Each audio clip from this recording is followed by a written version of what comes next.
Alright, welcome back to my second video of the do-it-yourself tutorial. Today we're going to be covering blogging and press releases. Okay, Mr. Cotton already has a nice amount of articles. They're a bit short, but he will improve them in the future. On your site, you should always keep one or two articles that talk about the services or the products you offer, and don't forget about the inner link building. Once you've completed this, you're pretty much done with your site. Run a grammar check with Grammarly before moving on to the next step. Alright, so now it's time to rank up. Create a sitemap and submit that to Google, as well as ping your website. Using the topics found in your keyword research and Google Trends, you will be creating new blogs on alternative sites. You can do this for free at blogger.com.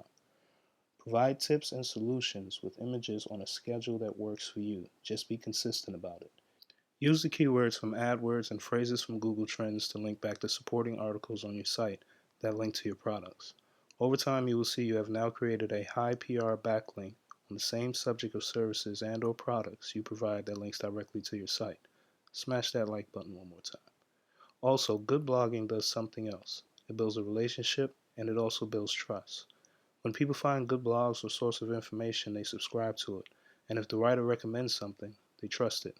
Some other good communities to connect with and participate in relevant discussions is reddit.com and quora.com.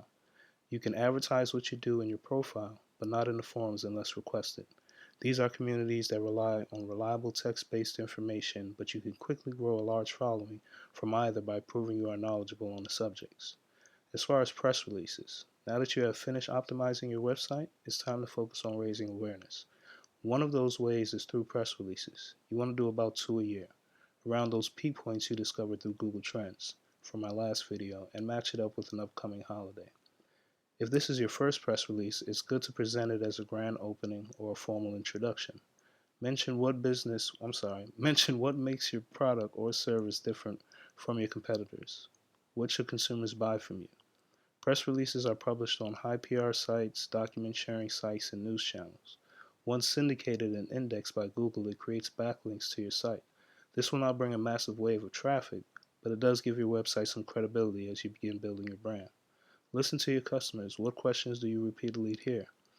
Are these questions that can be found in your book? That could be your next press release.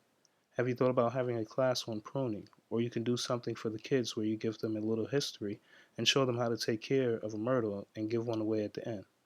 There are hundreds of reasons for a press release. Just always be sure to target the consumer's interests. Stay tuned for my next video where I talk about targeting social media, managing social networks, and Amazon SEO. Thanks again.